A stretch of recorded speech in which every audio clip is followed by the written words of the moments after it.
예, 오늘은 마가복음 세 번째 시간입니다. 마가복음 1장 2절에서 13절 말씀을 중심으로 같이 생각을 좀 해보겠습니다. 마가복음 2장 1절은 서론이었고요. 2절부터 세례 요한에 대한 이야기가 먼저 나옵니다. 교회를 좀 오래 다니신 분들이나 성경을 좀 읽으신 분들은 세례 요한의 존재가 익숙할 거예요. 복음서의 중심 인물은 예수님이지만 세례 요한이라는 인물이 먼저 나와서 예수님을 소개하죠. 앞으로도 세례 요한이 한 번 정도 더 나오게 될 겁니다. 그래서 세례 요한은 나타나서 뭐라 그럴까요? 예수님을 소개하는 역할을 하는 사람입니다. 근데 세례 요한이 처음 등장했을 때 사람들이 이 사람이 도대체 누구인가 굉장히 궁금했어요. 그러니까 어떻게 본다면은 예수님이 등장했을 때와 거의 비슷할 정도로 센세이션한 모습을 보여줬거든요. 그래서 이 세례 요한이 누군가라는 이제 궁금증이 있었습니다. 마가가 세례 요한을 이제 설명을 하면서 일단 구약 성경을 인용을 합니다. 이게 이제 2절과 3절에 나옵니다. 같이 한번 읽어봅시다. 예언자 이사야의 글에 기록하기를 보아라, 내가 내 심부름꾼을 너보다 앞서 보낸다. 그가 내 길을 닦을 것이다. 광야에서 외치는 이의 소리가 있다. 너희는 주님의 길을 예비하고 그의 길을 곧게 하여라 한 것과 같이. 여기 2절을 보면 예언자 이사야의 글에 기록하기를 하면서 이사야서의 한 부분을 인용하고 있는 거예요. 근데 요 뒤에까지 보면 이사야만이 아니라 출애굽기나 말라기까지 인용을 하고 있습니다. 그러니까 세 구절을 혼합해서 인용을 하고 있는 거예요. 그러면서 세례 요한을 지금 소개하는 겁니다. 근데 여기에서 잘 보면 누군가가 오는데 세례 요한이 누구라는 거죠? 2절에 보면 심부름꾼, 그 다음에 너의 길을 닦는 미리 이제 준비하는 이런 거. 그 다음에 그가 와서 외치는 소리 3절 후반부 보면 너희는 주님의 길을 예비하고 그의 길을 곧게 해라. 그러니까 주님이 오시는데 준비해라 이런 뜻이에요. 그래서 그 역할을 지금 세례 요한이 하고 있다는 거예요. 그러니까 세례 요한이 처음 나타났을 때 사람들이 궁금했습니다. 그래서 물었어요. 당신 도대체 누굽니까? 그래서 이게 듣고 싶었던 거예요. 처음에 이제 기대했던 건 뭐냐면 세례 요한이 혹시 메시아가 아닐까? 이런 기대를 했어요. 근데 아니다. 나는 메시아가 아니다. 라고 분명히 얘기를 했거든요. 그 두 번째 질문은 그럼 당신이 엘리야냐? 이런 질문을 합니다. 그러니까 엘리야라는 질문을 했던 것은 맥락이 있어요. 그러니까 구약 성경에서 엘리야가 다시 올 거라는 얘기가 있었거든요. 그 엘리야가 누구냐? 메시아를 준비하는 새로운 시대를 여는 인물로서 엘리야가 나와요. 그래서 메시아가 아니라면 그럼 네가 엘리야냐라고 물어봤어요. 근데 세례 요한 본인은 나는 엘리야도 아니다라고 얘기를 해요.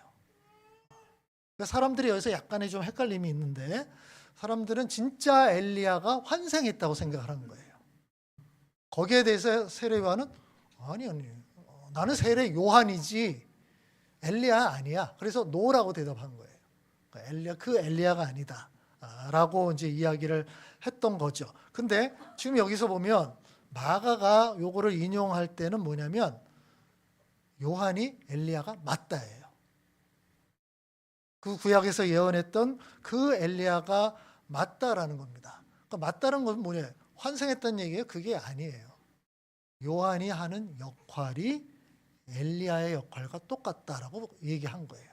그러니까 사람들은 환생했다고 생각해서 요한이 노라고 얘기를 했지만 마가는 이제 나중에 쭉 봤더니 요한이 엘리야 맞다.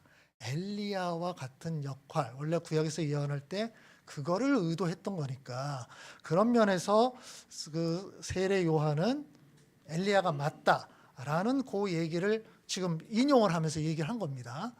요한이 바로 구약에서 예언한 바로 그 사람이다라는 거예요. 그러면 요한이 와서 무슨 일을 했는가? 이제 요거를 통해서 또 한 단계 더 나가게 되거든요. 세례 요한이 하는 일이 4절과 5절에 나옵니다. 같이 읽읍시다. 세례자 세례자 요한이 요한이 광야에 광야에 나타나서 나타나서 죄를 용서받게 하는 회개의 세례를 선포하였다. 그래서 온 유대 지방 사람들과 온 예루살렘 주민들이 그에게로 나아가서 자기들의 죄를 고백하며 요단강에서 그에게 세례를 받았다. 자, 여기에서 세례 요한이 엘리야라는 것을 보여주는 두 가지 단서가 나옵니다. 한 가지가 뭘까요? 광야예요, 광야. 자, 생각해 봐요. 세례 요한이 지금 메시지를 선포하는데 그러면 어디에 가서 해야 되죠? 사람들이 있는 곳에 가야죠. 그죠? 우리는 뭐 광화문이나 시청 이런 데 가서 해야지요. 근데 여러분 시위를 하는데 저 낙도에 가서 시위할 거예요? 거기서 무슨 선포한다고 뭐 할 거예요? 아니잖아요. 지금 광야가 이런 의미예요. 사람들이 사는 예루살렘이 아니에요. 벗어나서 광야는 사람들이 없는 곳입니다. 그곳에 가서 외치고 있는 거예요. 이것은 무슨 의미일 거냐 하는 거예요. 이것도 구약 성경에 여러 곳에서 예언이 되어 있어요. 광야에서 외치는 소리가 있을 것이다. 이게 예언이 되어 있는 거예요. 그래서 세례 요한이 뭐 이걸 알고 갔는지 어떤지 모르겠지만 어떻든 광야에서 생활을 했고 거기에서 외쳤는데 이게 이제 소문이 나기 시작한 거죠. 그래서 처음 뭐 들었던 한 사람이 들었던 두 사람이 들었던 이거 보통 이야기가 아닌데 그래서 이제 막 알려준 거겠죠. 사람들이 광야로 나갑니다. 도시락을 싸들고 찾아갔을 거예요. 이런 일이 벌어진 거예요. 그러면 세례 요한의 활동 무대가 광야라는 것이 세례 요한이 엘리야라는 걸 또 보여주는 내용이기도 해요. 거기서 세례 요한이 무슨 일을 합니까?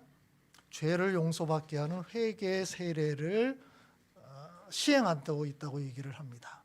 세례를 준다. 요거는 이제 구약적인 배경에 의하면 보통 이방인들이 유대인에 들어올 때 정결 의식 이런 것들을 하거든요. 근데 지금 요한이 베푸는 거는 어떤 거죠? 유대인들을 대상으로 하는 거예요. 이 사람들은 세례를 받을 필요가 없어요. 이미 유대인이니까. 근데 이런 걸 하고 있어요. 무슨 뜻이죠? 너희도 새로운 시대를 준비해야 된다는 얘기죠.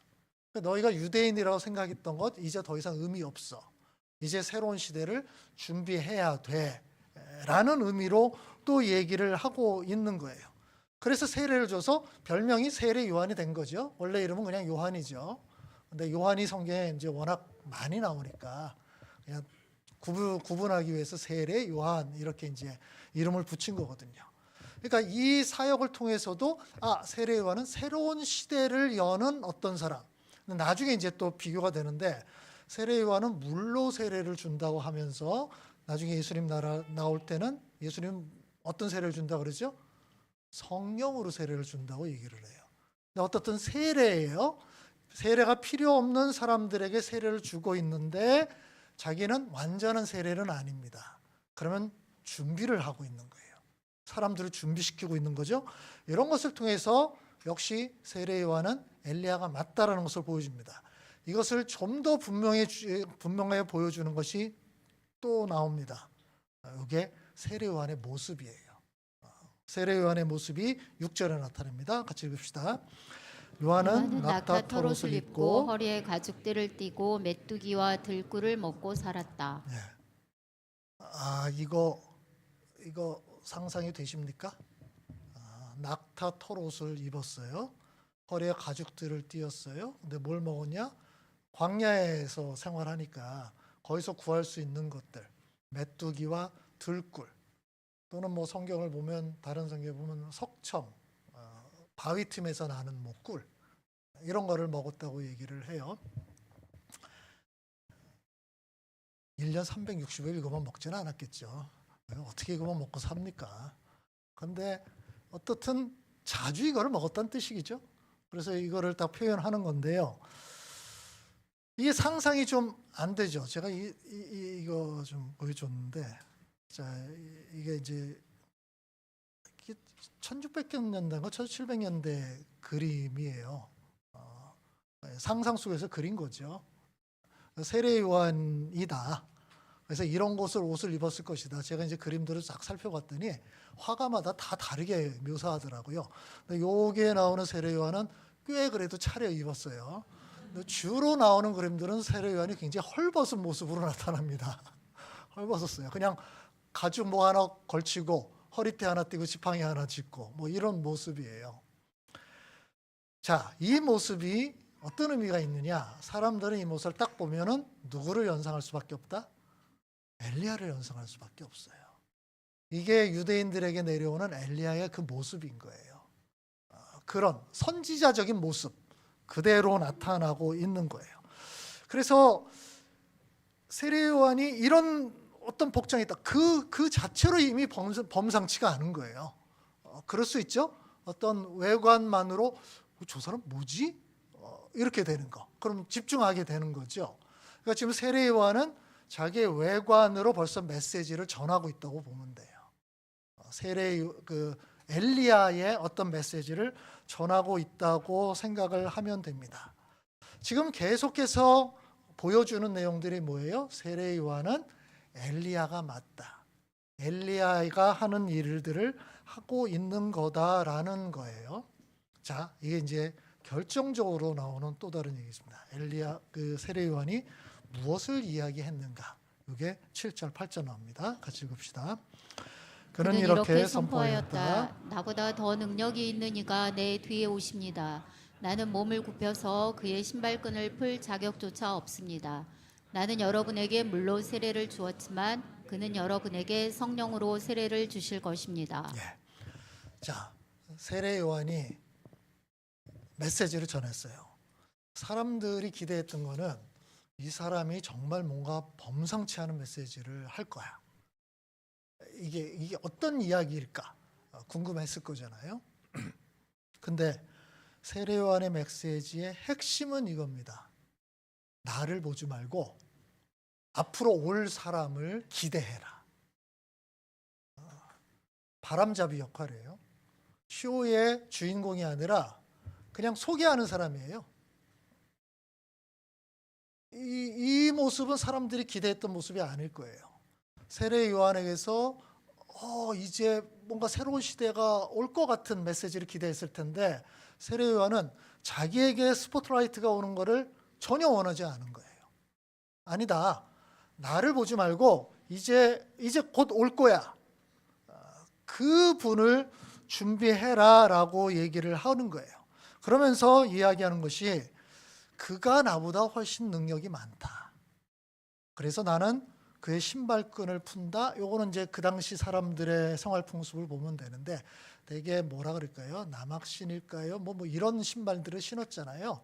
근데 끈을 푼다라는 것은 그 문헌을 찾아봤더니 종들도 거의 잘 안 하는 아주 비천한 일이라고 표현이 나와요. 그러니까 세례 요한이 이런 표현을 썼다는 뜻은 나는 그와 비교해서 정말 아무것도 아닌 존재다. 이거를 지금 표현하고 있는 거예요. 또 다른 측면에서는 아까도 얘기했듯이 내가 지금 세례를 주는데 이건 물로 주는 것에 불과해. 근데 그분이 오시면 그분은 성령으로 세례를 주실 거야 라고 얘기를 합니다. 이 모든 메시지의 핵심은 뭡니까? 앞으로 오실 그분이 진짜 위대하신 분이고 너희는 그분을 맞을 준비를 해야 된다. 나는 어떤 역할을 하느냐? 그분을 맞을 수 있도록 여러분을 준비시켜주는 역할을 하는 거다. 그러니까 나에 집중하지 마라. 앞으로 올 그분에게 집중해라 라고 이야기를 하고 있는 거예요. 여기서부터 뭐 세례 요한에 대한 얘기를 또 많이 할 수가 있는데 어떻든 세례 요한은 자신의 정체성에 대해서 분명히 알고 있었어요. 제가 잠깐 생각해 보면 그 정체성에 대해서 분명히 알고 사명에 대해서 알고 있었잖아요. 나는 이런 역할을 하고 있는 사람이야. 자, 이렇게 알고 있어도 지금 현실이 어떤 거죠? 사람들이 막 몰려들고 있는 상황이잖아요. 그리고 자기 앞에 와서 세례를 받겠다 무릎을 꿇고 있어요. 그리고 다 내가 하는 말에 귀 기울이려고 막 집중하고 있는 거예요. 그럼 여러분이 이런 상황이라면 어떤 생각이 들까요? 내가 주인공인가? 이 생각 들 수 있죠. 난가? 내가 혹시 잘 몰랐나? 그죠? 난과 병에 걸린, 그럴 수 있어요. 지금 상황이 아니 처음에 시작은 나는 이런 역할을 하도록 됐다 알았어도 현실이 수십 명, 수백 명, 수천 명, 수만 명이 내 이름을 연호하고 있어요. 요한, 요한, 요한 하면서 막 와서 무릎 꿇고 있어요. 그러면 제가 보면 100이면 99명은 넘어간다고 봅니다. 이거는 내가 잘 몰랐던 거야. 내가 메시아였나 보다. 이렇게 될 가능성이 충분히 있어요. 그런데 정말 대단하게도 세례 요한은 이 유혹에 빠지지 않습니다. 죽을 때까지 이 유혹에 빠지지 않아요. 자신의 역할을 분명히 알았던 거예요. 나는 예수님을 소개하는 자야. 그것으로 끝. 그래서 나중에 또 나오지만 이제 사람들이 이제 예수님이 출현해요. 사람들이 예수님에게로 이제 가기 시작하면요. 세례 요한이 전혀 거기에 대해 섭섭한 마음을 갖지 않아요. 심지어 어떤 일이 벌어지냐면 세례 요한의 제자들이 갈아타요. 세례 요한의 제자들이 저분이 진짜 메시아래. 예수님의 제자가 돼버려요. 어떻습니까, 여러분? 아무리 그래도 너희들까지 그럴 수가 있냐. 그런 마음이 들 수도 있는데 전혀 개의치 않습니다. 이 부분이 어떤 면에서 세례 요한의 위대함이라고 볼 수도 있어요. 그래서 나중에 예수님이 세례 요한에 대해서 평가를 할 때 그렇게 얘기합니다. 그러니까 예수님의 그 성경에 표현되면 여자가 낳은 사람 중에 세례 요한보다 더 위대한 사람이 없다. 여러 측면에서 얘기한 걸 겁니다. 근데 그 중에 한 측면이 바로 이런 겸손함인 것 같아요. 자신의 역할을 아는 거죠. 자신의 위치를 아는 거예요. 그리고 그 역할에 충실한 겁니다. 과한 욕심을 품지 않아요. 이런 부분들이 세례 요한의 위대함인 것 같습니다. 어떻든 세례 요한은 나타나서 자기의 외관에서부터 하는 행동이나 전하는 메시지 그 모든 것들을 예수 그리스도에게 초점을 맞추고 있습니다. 자, 이렇게 사람들 몰려드는 사람들에게 세례를 베풀고 선포를 하고 있었는데 어느 날 누군가 나타났어요. 누구였죠? 예수님이 나타납니다. 같이 읽읍시다. 그 무렵에 예수께서 갈릴리 나사렛으로부터 오셔서 요단강에서 요한에게 세례를 받으셨다. 예수께서 물속에서 막 올라오시는데 하늘이 갈라지고 성령이 비둘기같이 자기에게 내려오는 것을 보셨다. 그리고 하늘로부터 소리가 났다. 너는 내 사랑하는 아들이다. 내가 너를 좋아한다. 요 마가복음도 요 부분을 굉장히 간단하게 묘사하고 있는데 마태복음이나 이럴 때 보면 좀 자세하게 나옵니다. 어떻든 그 수많은 군중 속에 어느 날 예수님이 있었던 거예요. 그리고 예수님도 줄을 서서 왔어요. 세례 받으러. 근데 이게 어떻게 알는지 모르겠지만 세례 요한이 이걸 즉각 알게 됩니다. 이분이 바로 메시아, 예수구나라는 것을 알게 돼요. 알게 돼서 자기가 지금까지 했던 일이 뭐죠? 이제 위대할 분이 오신다는 걸 소개하는 거였잖아요. 근데 그 메인 게스트가 왔어요. 그렇죠? 근데 메인 게스트가 와서 내 앞에 무릎을 꿇고 세례를 받겠대요. 이거 되겠습니까? 안 되죠. 그래서 세례 요한이 마다합니다. 제가 어떻게 당신에게 세례를 줍니까? 오히려 제가 받아야죠. 그랬더니 예수님께서 아니다. 내가 지금은 너에게 세례를 받는 것이 필요하다라고 말씀하시는 거예요. 그래서 세례 요한이 세례를 줍니다. 그냥 순종하면서 세례를 줘요. 그게 바로 9절입니다. 요단강에서 세례 요한에게 세례를 받았다는 거예요. 이게 이제 궁금한 거죠. 요 그림들도 다양한 그림들이 나오게 되는데 이때 세례를 받았을 때 이렇게 헐벗은 상태로 세례를 받았는지 옷을 입고 받았는지 잘 모르겠어요. 어떻든 사람들이 상상 속에서 이제 그려보는 거예요. 그래서 이제 뒤에 나오는 이야기지만 그때 일어났던 일들을 한꺼번에 한 화면에 지금 다 담은 겁니다. 이게 물을 위에서 뿌리는지 요단강 속에 들어갔는지 분명히 요단강에서 했으니까 침례는 머리끝까지 잠기는 거죠. 침례를 했는지 물을 갖다 부었는지 그건 잘 몰라요. 정확히 모르는데 어떻든 세례를 준 겁니다. 이렇게 이제 세례를 주는 광경이 나오는 거죠. 근데 예수님이 왜 세례를 받았을까? 이게 궁금한 거예요. 그러니까 보통 사람도 아니잖아요. 분명히 메시아잖아요. 그다음에 회개하고 세례를 받는 건데 예수님은 회개할 필요가 없잖아요. 그래서 이것을 가지고 많은 사람들이 열심히 연구를 했습니다. 그래서 다양한 의견들이 나오는데 결론적으로 제가 생각할 때는 이거였습니다. 예수님께서 이 땅에 오셔서 우리가 생각하는 구원 사역을 하시죠. 우리가 지난주에 얘기했었죠. 우리의 죄를 대신해서 십자가에 달려 죽는 거예요. 그렇죠? 그러면 예수님이 우리를 대신한 속죄 양이 됐다 그랬죠. 그죠? 그 스타트일 수 있겠다. 다른 말로 한다면 예수님이 우리와 동일시하는 작업을 지금 시작하신 거다라는 거예요. 그러니까 본인은 세례를 받을 필요가 없어요. 근데 이제 우리의 죄를 짊어지고 가는 거예요. 그렇죠? 그래서 다른 데 보면 세례 요한이 예수님을 보고서 뭐라고 하죠? 보라, 하나님의 어린 양이다. 세상 죄를 지고 가는 하나님의 어린 양이라고 표현하죠. 그렇죠? 동일시된 거예요. 사람들이 죄를 지었고 심판을 받아야 돼요. 예수님이 그거를 대신해야 됩니다. 바로 그것을 표현하는 것이 세례를 받는 것이 아닐까 이렇게 보는 거예요. 그러니까 예수님 본인은 세례를 받을 필요가 없는데 이것이 바로 우리를 위한 사역의 출발점이었기 때문에 그래서 세례 요한도 이걸 이해했을 겁니다. 그래서 1대1로 생각하면 세례 요한과 예수님을 생각하면 본인이 세례를 줄 그 위치는 아닌데 이 전체 구도로 생각해서 세례를 주죠. 그래서 세례를 줍니다. 그때 어떤 일이 일어나죠? 우리 아까도 봤듯이 성령이 비둘기같이 내려왔다. 아까 그림에서 요거 보입니까? 비둘기 모양 보여요?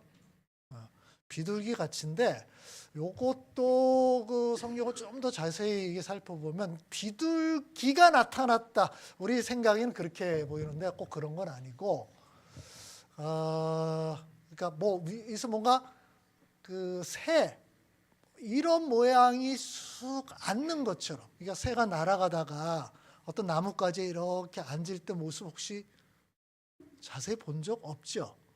새가 어떻게 앉을? 이렇게 갑자기 팍 앉지 않죠, 그죠? 스무스하게 앉을 거란 말이에요. 이 방식을 묘사하는 거라고 보는 게 맞겠다. 그냥 비둘기라기보다는 어떻든 성령님께서 나타나신 것은 분명합니다. 성령님께서 나타났다고 얘기를 하죠.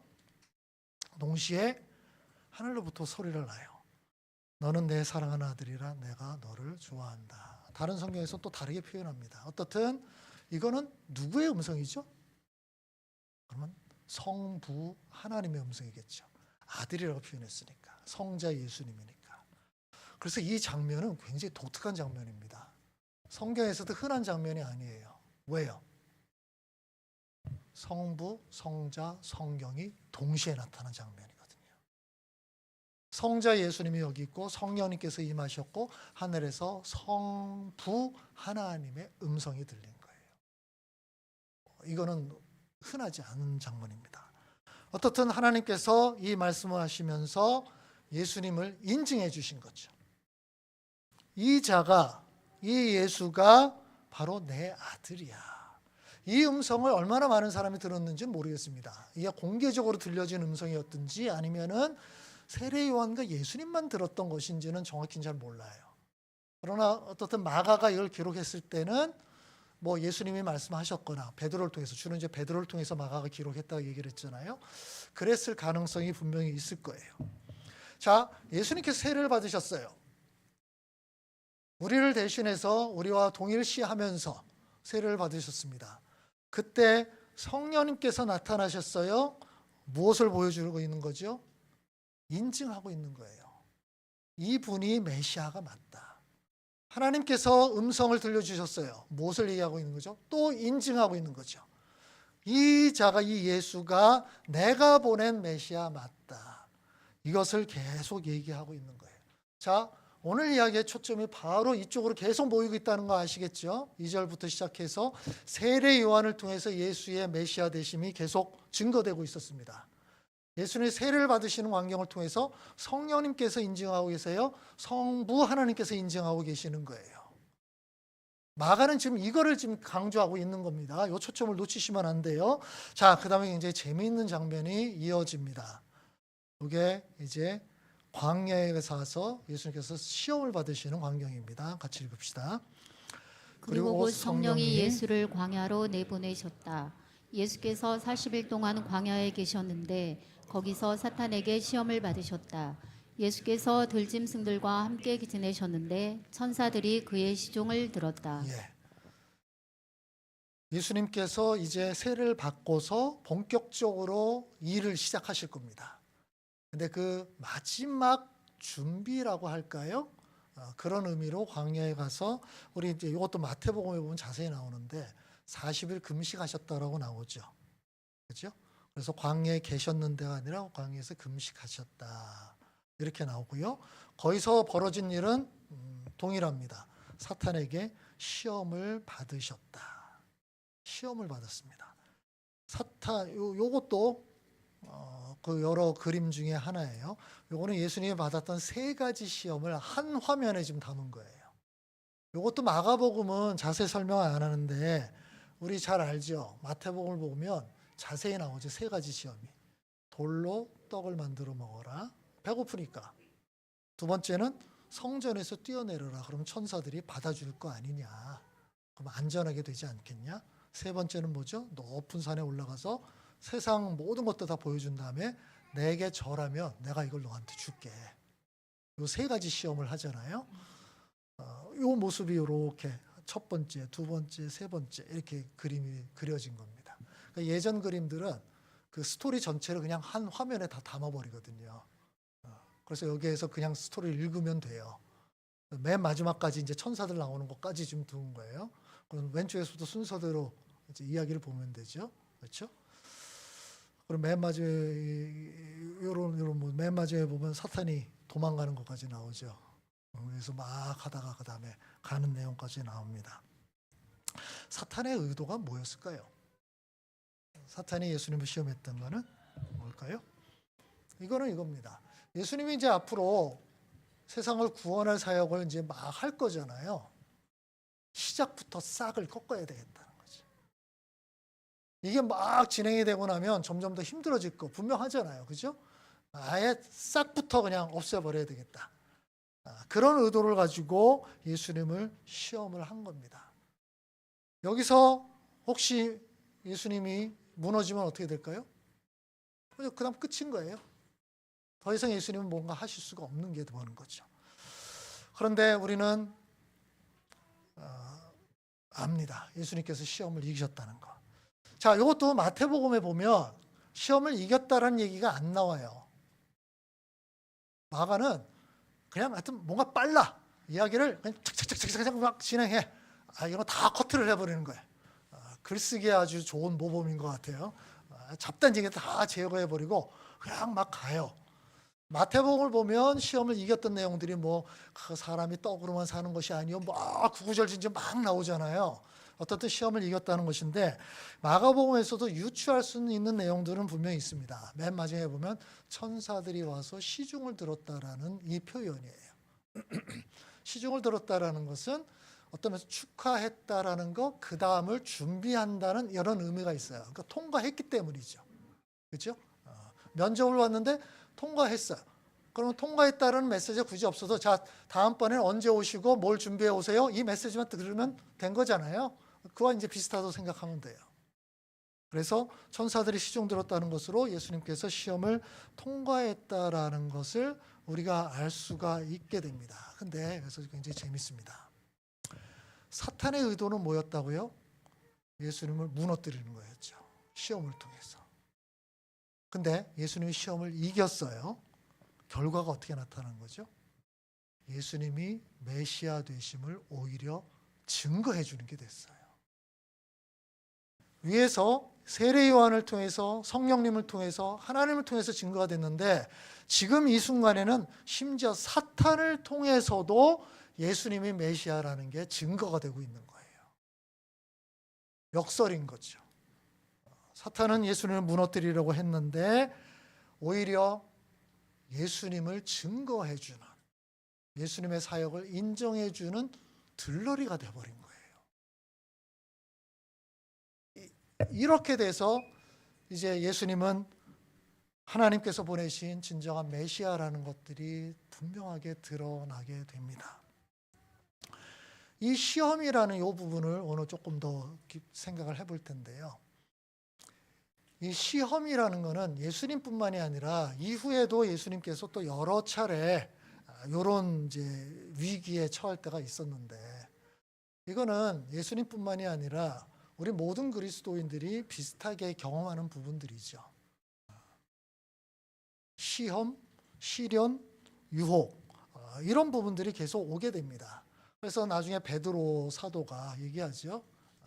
마귀 사탄들이 어떻게 하면 우리를 무너뜨릴까 호시탐탐 노리고 있다.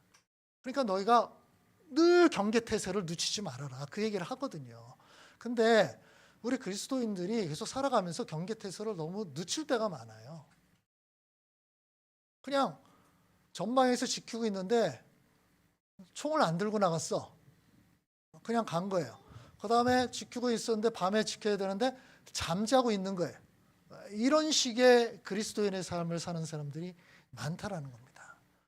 그래서 때로는 사람들이 시험에 넘어가고요, 유혹에 빠져들 때가 많은 거예요. 그렇게 되면 어떻게 되죠? 사탄이 승리하는 거죠. 사탄은 예수님을 무너뜨리려고 그랬어요. 그의 일을 망쳐버리려고 그랬던 거죠. 동일하게 우리에게도 우리 접근해서 우리를 무너뜨리고 넘어뜨리려는 시도를 하게 됩니다. 제가 그 마가에 대해서 첫날 같이 이야기를 했었죠. 마가는 첫 번째는 실패했었잖아요. 그 전도 여행을 갔을 때 처음에는 호기롭게 출발을 했지만 현실에 부딪히니까 힘들어진 거잖아요. 이것도 사탄의 유혹과 시험이라고 볼 수 있어요. 거기에 굴복해 버린 거죠. 그러나 다행히도 나중에 회복이 됩니다. 근데 이 마가와 비슷한 처지였는데 결국은 실패했던 사람이 나옵니다. 이게 디모데후서에 보면 디모데후서 사도 바울이 말년에 쓴 편지예요. 그때 이렇게 됩니다. 데마라는 사람을 얘기합니다. 데마는 사도 바울과 함께 동역했던 친구라고 보면 돼요. 근데 그 친구에 대해서 이렇게 표현합니다. 이 세상을 사랑해서 나를 버리고 데살로니가로 가버렸다. 그 당시에 데살로니가를 이제 연구를 해봤더니 아주 번성한 도시로 알려져 있습니다. 꽤 즐거움이 많은 도시. 바울과 함께 있는 게 힘들잖아요. 그렇죠? 너무 힘들고 어려웠어요. 이걸 이제 견딜 수가 없어서 결국 바울을 버리고, 바울의 표현이에요. 나를 버리고. 이 실망감이 느껴지죠? 가버렸다. 나를 버리고 뉴욕으로 가버렸어. 파리로 가버렸어. 자기 혼자 잘 먹고 잘 살려고 즐기려고 가버렸어. 실패한 거죠. 어떤 사람의 이야기를 하는데요. 이게 이제 약간 좀 이야기를 좀 꾸며낸 건데 비슷한 일들이 굉장히 많은 거예요. 이 사람이 이제 투자 사업을 이제 진행합니다. 그래서 이게 성공하면 한 10억 정도를 벌 이제 기대를 갖고 있어요. 충분히 그럴 수 있을 거라고 생각한 거예요. 그래서 이제 하나님께 열심히 기도합니다. 하나님, 이 사업 잘 되게 해주십시오. 이렇게만 기도하면 좀 그렇잖아요. 그럼 여러분 어떻게 합니까? 제가 이 사업이 잘 되면 제가 5억을 절반을 제가 헌금을 할게요. 이렇게 그런 거 많이 하죠. 구약시라는 뭐 서원 비슷한 것들, 하나님과 뭔가 딜을 하려는 거. 내가 이렇게 해야 하나님께 잘 들어주실 것 같아요. 10억을 벌 수 있으니까 5억 정도 뭐 헌금하지 뭐. 그래서 이제 열심히 기도를 했어요. 그 사업을 했어요. 그래도 사업이 잘 됐어요. 나중에 결산을 해봤더니 잘 되긴 했지만 10억이 나온 게 아니라 5억만 수익이 발생한 거예요. 10억을 기대했는데 5억만 발생한 거예요. 자, 이제 갈등이 발생한 거죠. 원래 생각대로 한 절반 정도를 헌금해야 되잖아요. 한 2억 5천 정도 헌금해야 돼요. 여러분 같으면 어떻게 할 겁니까? 이럴 때. 그냥 딱 눈 감고 내가 뭐 어떻든 절반 정도로 하기로 했으니까 2억 5천 하나님께 헌금해야지 라고 생각을 할까요? 또 생각을 막 해보니까 이게 또 아까운 거예요. 또 저희가 이미 10억을 벌면 5억을 헌금하고 5억으로 무슨 일을 할 것인가를 이미 계획을 다 세워놨어. 근데 이게 2억 5천이 없어지면 이게 차질을 빚게 될 거잖아요. 이게 갈등이 계속되는 거예요. 해결책을 찾았습니다. 그러니까 이제 기도하면서 하나님은 예지 능력이 탁월하신 분이십니다. 제가 이렇게 될 걸 알고 하나님의 몫을 미리 가져가셨군요. 그래서 이제 끝냈습니다. 그냥 5억을 자기가 갖고 5억은 하나님께서 미리 가져가신 걸로 쳐버린 거예요. 깨끗하게 끝났죠, 그렇죠? 이게 지금 어떤 거를 지금 우화식으로 만들어 놓은 건데 우리 일상생활을 살다 보면 이 비슷한 일들이 많이 벌어져요. 우리가 원래 생각했던 것, 하려던 것, 헌신하려던 것, 섬기려던 것들이 있는데 상황이 약간 틀어진다고 해서 그걸 바꿔버려요. 그렇게 되면 내 계획에 차질이 생기는데, 이렇게 되면 내가 좀 어려워지는데, 상황이 좀 안 좋아지는데, 이렇게 되면서 바꾸죠. 결국 뭐가 되는 거예요? 뒤에서 사탄이 아주 씩 웃고 있겠죠. 넘어가 버리는 겁니다. 우리는 수입이 줄어들 때도 인색해지고요. 수입이 늘어나도 인색해집니다. 그렇죠? 그래서 이 가운데 있는 게 참 힘들어요. 여러분의 돈이 얼만큼 많이 생기면 전혀 인색해지지 않을까요? 글쎄요. 언제일지 모르겠어요. 예전에 여러분의 과거와 여러분의 현재를 생각해 보면 알아요. 여러분의 과거 별로 많지 않았을 거예요. 주로 대부분은. 그때보다 지금 경제적으로 조금 나아졌다? 훨씬 부유해졌어요? 좀 더 풍성해졌습니까? 좀 더 관대해졌나요? 꼭 그런 건 아닐 거예요. 늘어난다고 관대해지는 거 아니에요. 그럼 줄어들면 역시 더 쪼들리게 되는 거죠. 이쪽이나 저쪽이나 우리는 계속해서 시험을 당하게 돼요. 그때 우리가 어떻게 판단할 것인가가 중요한 거죠. 근데 지금 예수님의 경우에서 또 생각을 해보면요. 이 시험을 이기게 되면 이 시험이 오히려 굉장히 긍정적인 역할을 하게 됩니다. 하나님을 분명하게 체험하는 기회가 되고요. 우리의 믿음이 더 굳건해지는 기회가 되고요. 우리가 하나님의 사람이라는 것을 분명하게 드러내주는 그런 기회가 될 수 있는 거예요. 아까 사탄이 예수님을 무너뜨리려고 그랬는데 거꾸로 돼버렸잖아요. 그렇죠? 역설이 됐죠? 사탄이 예수님의 메시아 되심을 증거하는 그런 존재가 돼버린 것처럼. 시험과 시련과 유혹이 우리를 무너뜨리려는 것으로 왔는데 우리가 이것을 잘 극복하면 좋은 쪽으로 하게 되는 거예요. 이 대표적인 경우가 성경에 나오죠. 누굽니까? 요셉이죠. 요셉이 보디발의 그 애굽의 장관 집이죠. 보디발 집에서 종으로 일할 때 보디발의 아내가 유혹을 했잖아요. 엄청난 시험이었어요. 거부했죠. 그로 인해서 어떻게 됐습니까? 결과 감옥에 갔어요. 누명을 쓰고. 근데 우리가 그 다음 역사를 보면 감옥에서 오히려 그 당시에 왕의 신하를 만나게 되고 그들의 문제를 해결해 주면서 총리로 발탁되는 계기가 되잖아요. 그죠? 그러니까 이게 굉장히 다이내믹해요. 무너졌을 것 같은데 다시 일어나는 거예요. 그러나 어떻든 결정적인 계기는 그 시험과 시련을 극복한 거죠. 이긴 거죠. 그것이 전화위복이 돼서 좋은 결과로 나타난 거예요. 이런 경우가 제가 생각해 보니까 예전에 그 미국에서 시카고에서 교회를 다닐 때 그 시카고 제가 있던 교회에서 토요일마다 시카고 미랄 선교회에서 그 교회 장소를 빌려서 모임을 했던 적이 있었어요. 거기 저도 자주 가보기도 하고 그랬는데 그러니까 장애인들 사역이에요. 이게. 그 어느 날은 주일날 오후 예배 때 그 미랄 선교에 주관하는 예배를 드리게 됩니다. 뭐 그런 헌신 예배들 많이 하잖아요. 그래서 이제 장애인 사역에 대해서 이렇게 설교도 하고 그런 사역의 현황들을 좀 알려주고 이렇게 예배를 드리고요. 그러면 이제 맨 마지막 순서는 좀 뭘까요? 위에서 후원해 주십시오. 헌금해 주십시오. 이런 얘기를 하잖아요. 근데 정말 그런 사역들을 쭉 소개를 하고 또 실제로 그 장애인들 몇 분 나오셔서 또 이런저런 얘기를 하고 또 간증도 하고 이러면 다 은혜 받잖아요.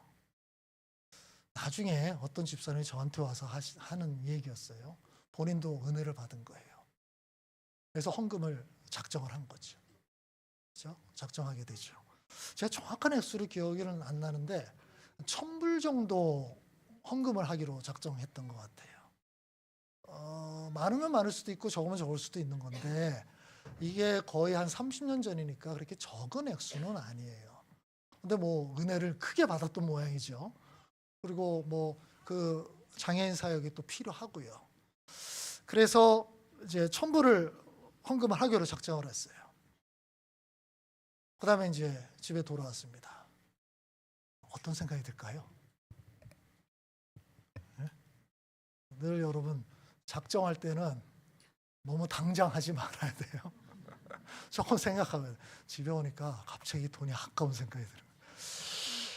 내가 너무 과했나? 그냥 500불만 하면 되지 않나? 아니, 내가 뭐라고 이게 1,000불씩이나 하려고 그랬나? 갑자기 이제 그 생각이 막 드는 거죠. 그럴 수 있죠. 그렇게 생각을 해보니까 또 집에 쓸 일들이 이제 막 생각나는 거예요. 그렇잖아요. 이게 별로 생각나지 않았던 것들이 이제 막 생각나잖아요. 아, 여기도 써야 되고 여기도 써야 되고. 아, 이게 1,000불이 빠지면 이게 내가 어떻게 되지? 이 생각이 이제 계속 나는 거예요. 계속 갈등을 하고 있는 거죠. 아, 내가 이게 괜히 이렇게 하려고 그랬나? 아무도 모르니까 그냥 없던 걸로 해도 되지 않나? 이런 생각을 막 하는데 갑자기 이러다가 하나님한테 벌 받는 거 아니야? 이거 뭐 본인이 하나님께 한 약속이잖아요. 그래서 하나님께 벌 받는 거 아니야? 이런 생각이 또 드는 거예요. 그래서 뭐 그런 생각도 있고 그래도 내가 그때 은혜를 받아서 이렇게 하기로 했는데 내가 이러면 되겠냐. 그래서 결국은 했대요. 체크를 써서 1,000불을 보냈다는 거예요. 그러고 나서 헌금을 하고 나니까 오히려 마음이 확 가라앉고 편해졌다라고 얘기를 해요. 하고 나니까. 그 전까지 막 속에서 뭐 난리가 났었는데 일단 결단하고 나니까 마음이 굉장히 편해졌다는 거예요. 그러면서 본인이 참 여러 생각을 하게 됐다는 거예요. 첫 번째는 내가 믿음이 이렇게 약하구나. 내가 이런 존재구나. 교회 집사로서 수십 년을 이렇게 봉사하고 했다고 생각을 했는데 내가 요거밖에 안 되는 존재였구나라는 거를 그냥 깨달았다는 거예요. 또 다른 측면에서는 내가 다른 사람들을 사랑하고 다른 사람을 섬겨야 됐다는 얘기를 정말 교회 나오면서부터 계속 들었는데 이게 실제적으로 어떤 문제 딱 닥치니까 이게 쉽지 않구나. 내가 상당히 이기적인 존재구나. 참 멀었다. 이 생각이 이제 들었다는 거예요. 그래서 이제 갑자기 또 자존심이 발동한 거죠. 그래? 그러면 이제 내가 바꿔야지. 그래서 어떻게 했냐면 이제 매달 아예 수입에서 일정 액수를 떼어놓기로 결심을 한 거예요. 이거는 그런 종류의 사역을 위해서 내가 일정하게 떼어놓자. 그게 필요하겠다. 이게 나를 훈련시키는 것이다. 라고 생각해서 그렇게 결심했다라는 거예요. 좀 지나서 저한테 얘기했던 부분이거든요. 이 사람은 시험에 들은 거예요. 그렇죠? 유혹에 든 거죠. 돈 1,000불. 이게 쉬운 돈은 아니에요. 갈등을 했던 거예요. 거기에 넘어갈 수도 있어요. 이 사람은 결국은 이긴 거죠. 근데 이것이 어떻게 됐어요? 전화위복이 된 거예요. 본인의 상황을 제대로 알게 됐고요. 본인의 삶의 패턴을 바꾸는 계기가 되었거든요. 이 상황 속에서 사탄의 얼굴을 우리가 상상해 보면 됩니다. 이 사람을 유혹해서 무너뜨리려고 했는데 결국 그게 안 됐던 거. 우리 아까 그림에서 봤죠? 맨 마지막에 사탄이 꽁지 빠지게 도망갔던 내용을 보죠. 실패했구나. 시험과 유혹은 어떤 사람을 무너뜨리게 할 수도 있고요. 어떤 사람은 다시 믿음으로 세워주는, 굳건하게 만들어주는 계기가 되기도 합니다. 예수님은 이 시련과 시험과 유혹을 이겨냈습니다. 그래서 우리를 구원할 수 있는 메시아로 완전히 인증을 받게 돼요. 이제 그 다음부터 본격적인 행보를 시작하게 됩니다. 마무리를 지어보도록 합시다. 마가가 이 사건들을 계속 기록했던 의도 요약을 해볼까요? 이 1장에서 예수님이 메시아라는 것을 지금 보여주고 싶은 거예요. 누구를 통해서요? 세례 요한을 통해서. 성령님의 증거를 통해서, 하나님의 인정을 통해서, 심지어 예수님을 무너뜨리려고 했던 사탄을 통해서 예수님이 진짜 메시아가 맞아. 이것을 지금 서론적으로 보여주는 겁니다. 그 다음에 이제 예수님은 직접 본인이 하는 일을 통해서 자신이 메시아라는 것을 보여줄 거예요. 여기까지는 예수님을 둘러싼 수많은 존재들이 이 예수가 메시아 맞아. 너희 이 예수를 기대해봐. 이 예수가 이 세상을 구원할 그 바로 메시아야. 바로 이 부분들을 얘기를 해주는 겁니다. 우리가 성경 이 부분을 볼 때 이 초점을 놓치지 말았으면 좋겠어요. 우리가 예수님을 따라가야 될 모습도 분명히 있지만, 그러나 우선되는 것은 예수님은 우리를 구원하실 메시아가 맞다라는 사실이요. 우리 혹시 찬양 준비가